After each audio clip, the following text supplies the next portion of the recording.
Hi, and welcome to Your Prosperity, a podcast series on financial topics including tax, wealth creation, superannuation, lending, audit, and many other things that we deal with here on a regular basis at Prosperity Advisors. As with all financial podcasts, any advice you hear in this is general in nature and not to be relied upon. Please contact us for any specific advice. Hi, and welcome to the podcast. Today is the 24th of October, 2022. And a bit of a special moment for this podcast. I won't be hosting, but I'll just do the intro for it. I've got Hamish Landreth, one of the directors and the head of financial service. He's had a recent chat or an update from Alison Savas from Antipodes. She's part of the portfolio management team for global equities. So a really good chat about what's in store for the next 12 months from a global point of view, recessions, economies, everything outside Australia. So a really useful thing. We thought we'd put that in the podcast. We'll try to do that regularly, have Hamish pop in for a few guest presentation moments. And yeah, hopefully you all enjoy it. Hi everyone, thanks for joining us for this investment update. I'm Hamish Landreth, Financial Advisor and Director at Prosperity Advisor Group, and very fortunate to be joined today by Alison Savas from Antipodes. Alison, welcome. Thank you very much for having me, Hamish. Yeah. I'm really delighted to be part of the Prosperity team. And great to be here in person. Many Zoom calls these days, exactly. And we're actually in the same room at the same time. Exactly. So that's excellent. So for those watching, Alison is part of the portfolio management team at Antipodes, which is one of the managed funds in our client portfolios focusing on global equities. It's been a position in the portfolio for a long time and been a strong performer. So it's a great opportunity today to hear from one of the faces behind the name. And so Alison, just some insights from you. I guess you're living and breathing this investment stuff day in, day out. People are nervous about the state of the world, the state of the country, what's going to happen, are we heading for a recession, all that stuff. What's your team's view on, I guess, the next 12 months for international shares in particular? Yeah, sure. I mean, such a good question. Look, I mean, we certainly think over the next 12 months, markets will be fairly range bound. Mm-hmm. Look, stagflation remains our base case, but our base case for now certainly is still only a mild recession. You know, we are not, our base case is not a global hard landing. And part of that is because, China certainly has the potential to loosen even while the West is tightening. And, look, for now, the US economy looks to be in relatively okay shape. Now that, of course, does bear, very close watching.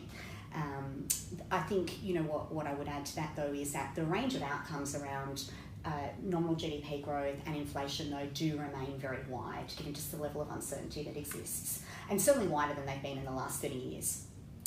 In terms of, just sort of touching on the major economic blocks, Europe and China, look, those challenges are very well known, but what we think, though, in both of those markets is that, they're priced at around 11 times forward earnings. So, we certainly think that the market is not really factoring in a lot of opportunity or potential upside there. And so for us, we think that is the opportunity. In terms of tail risks, I'll just, keep to two for now. So the two main tail risks. The first would be that risk of policy error, whether that is Western central banks just tightening too aggressively into slowing activity, or with China, the risk of China not loosening further. So that would be the first. And the second would be geopolitical tensions, whether that is Russia and Ukraine or the US and China. Look, the last month has been, we've just seen geopolitical tensions really take a notch up there. Just a lot of uncertainty, and that's going to add to that sort of that sort of uncertainty or volatility around that range of outcomes.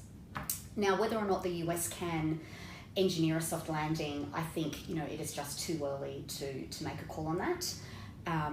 While you've got record unemployment in the US, record low unemployment, you've got household and corporate balance sheets in a fairly resilient position. So we think the Fed's just going to keep tightening, particularly because inflation is broad-based and it's proving to be quite sticky. So we think the Fed is going to keep going. I would say, though, that risk of the Fed over-tightening and dragging the US economy into a deeper recession, there's a greater risk of that today than if you'd asked me this same question a couple of months ago. So we really are sort of on alert for that. If we just say, where inflation can head to, absolutely we agree it will fall. but we think it can remain elevated because you've still got labour force participation rate hasn't recovered to pre-COVID trend levels, so wages are going to continue to grow at above trend rates. You've got housing markets still tight, energy markets, irrespective of Russia and Ukraine, were tight due to underinvestment. And then on a longer term view, a lot of those deflationary trends that have really defined the last 20 years, they're actually starting to fade. China's wage or labour arbitrage is narrowing. We're moving away from globalisation to supply chain reshoring, which will be inflationary. Decarbonisation's inflationary. So yes, inflation will fall. We think if to just have a stab at it, over the next 12 months, let's say it goes to between 4 and 5%. Just to put that into context for everybody, historically, when inflation's been at that level, US equities have been priced at 16 times earnings. We're still at 18 times today, so it suggests there could be, at the headline level, certainly there could still be a little bit more downside there. But on a longer term view, I think, we certainly think our message to investors is we need to sort of start getting our heads around a base rate of inflation that is higher than the 2 to 2.5% we've become very used to. And that's meaningful for market multiples, and that's meaningful for the growth rate. So that's, certainly as a pragmatic value manager, we think we're well positioned for that. Just to quickly touch on Europe and China. Look, Europe, greater risk of recession. Inflation probably hasn't peaked there. The energy supply demand is pretty delicately balanced. And look, again, a lot of moving parts, particularly around the weather, so hard to predict. But what is pleasing is that the gas storage levels have been built in advance of winter. Your high energy intensive, low value added industry is shutting capacity, so you are seeing demand destruction. Additional LNG is being secured, we're seeing fuel switching. So we think, Europe can muddle through on the energy front, but it will come at a cost, and that could be between 2 and 4% of European GDP. But when those equities are already at 11 times earnings, the market is already factoring in a pretty severe outcome in Europe. So we're overweight there, and we do see opportunities, but they're really focused on multinationals, so companies that generate revenue and earnings globally and not overly dependent on just the European economy. And then just on China, look, the slowdown in that market has gone on longer than we would have expected. I think what's important to remember is that the contraction in the property sector, part of it is by design. Policymakers need to reduce supply, to better match real demand. So there's not a bigger crisis down the track. And so it takes financial risk out of the system. We do think, certainly recent announcements to support these troubled property developers to get completions moving. So it's not bailouts, it's to get these properties built, rising mobility there. We're going to see high levels of activity, and that's going to be supportive for consumer confidence. And then you've got President Xi's transition at the end of this month, and we think what you'll see there is the focus of policy shift away from reform and back towards growth, and so we could see more active stimulus. And ultimately, China's got a lot of firepower to stimulate, and they don't have an inflation problem. It's around 2.5% because the economy's been weak. So look, and ultimately, the party is incentivised to maintain economic and social stability. So look, the growth rate of China might be lower than what it has been in the past, but again, 11 times earnings, not factoring in a cyclical rebound in activity or the potential for more stimulus. So that's the tour of the world. Well done. I remember not that long ago, it was difficult to find anything cheap, if you like. Everything was fully valued or overvalued or expensive. Antipodes is an actively managed portfolio, notwithstanding the level of uncertainty has increased. Does this also then present opportunities for a management style like yours to find the proverbial diamond in the rough and get in at a good price? Yeah, absolutely. And so, look, part of also where we think the regime is also shifting is we think that we're going to see policymakers lean much more heavily on fiscal stimulus rather than relying on QE. And in the short term, it might focus on support for the cost of living crisis. But over the longer term, it's going to be really focused on investment cycles around decarbonisation and infrastructure. And so that's sort of certainly a part of the market that we are quite constructive on. And one stock example there would be Siemens, which really plays into decarbonisation. It's the global leader in factory automation, and manufacturing lines have to be redesigned and retooled in a low carbon world.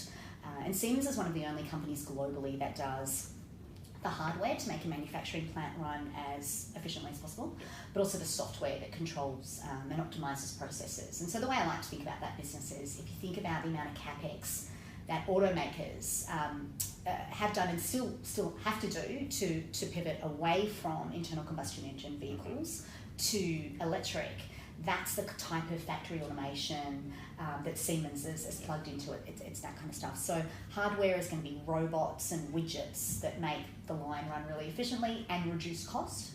And then on software, you know, one of the things that Siemens does, one of their offerings is the digital twin. So what that allows is it allows manufacturers to design and test their products in the virtual world, rather than having to make endless prototypes in the real world. So, I mean, it's incredibly efficient. For automakers, it even includes virtual wind tunnels. So, you know, this is pretty high-end stuff.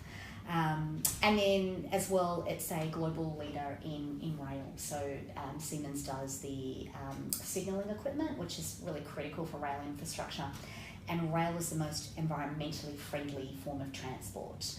And again, it is really critical to, rail is critical to reducing emissions in the transport sector. So for example, in Europe, they're looking at banning short-haul flights where rail can be used as a viable alternative. So we're going to see a lot more rail usage. So, you know, look, Siemens, we think, is a great way to play decarbonisation. We can buy it on 12 times forward earnings. Those earnings are compounding at 10 to 12% per annum. This company is a lot cheaper than some of, you know, the sort of the concept stocks, I like to call them, you know, which are not only on much higher multiples, but in many cases, some of these have little or even no proof of execution. So that's one cyclical opportunity. Yeah. And then a more defensive opportunity, which might be a good one for the times uncertainty, is we've been buying SAP and Oracle. Now, these are two stocks, SAP listed in Germany, Oracle listed in the US, but both are very, very similar businesses. So, you know, I could talk about them as one. So SAP and Oracle are both ERP businesses. These are enterprise resource planning. It is the general ledger and accounting software that many firms would be familiar with. SAP and Oracle have around 50% of that market. Now, what's exciting about ERP is that only 30% of ERP has transitioned from that, you know, on-premise software where, you know, it's operated locally. Only 30% has transitioned to the cloud. And that compares to, say, front office software applications like CRM, where it's already 60% cloud penetration. And so that's really the opportunity for ERP. That's what's really exciting about ERP.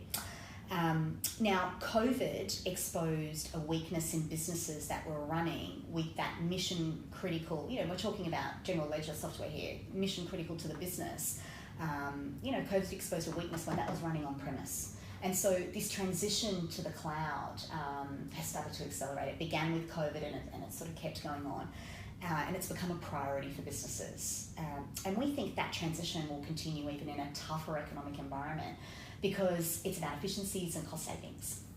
Now, the opportunity for SAP and Oracle is that transitioning from an on-premise customer to a cloud or subscription-based service actually doubles the value of that SAP or Oracle customer over the life of the contract, because you're not just providing the software, you're actually now providing the infrastructure for the client. And a subscription-based service is more affordable to smaller businesses, you know, if you think about a monthly cash flow rather than a very large upfront cost. And so they're actually taking market share. And look, with these businesses, their cloud-based revenues, they've now grown to a large enough size where they're driving group sales. So these companies have, you know, they were growing at revenue at 5%, and now they're growing at revenue at 9 to 10%. So revenue growth's accelerated. They're both, Oracle's priced on 12 times earnings for a 10% revenue grower, SAP's around 15 times earnings. So pretty attractive valuations for defensive businesses, which is, you know, a nice thing to have in your portfolio today.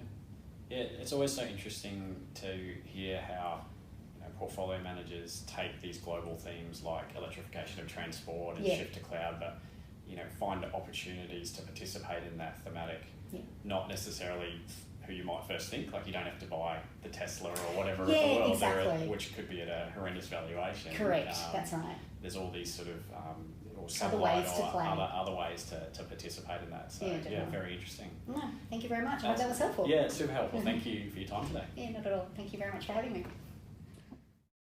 Thanks for joining us today. Really hope you enjoyed that podcast. Hamish and Alison having a great chat about, the global market and where they think it's going in Antipodes. So really good.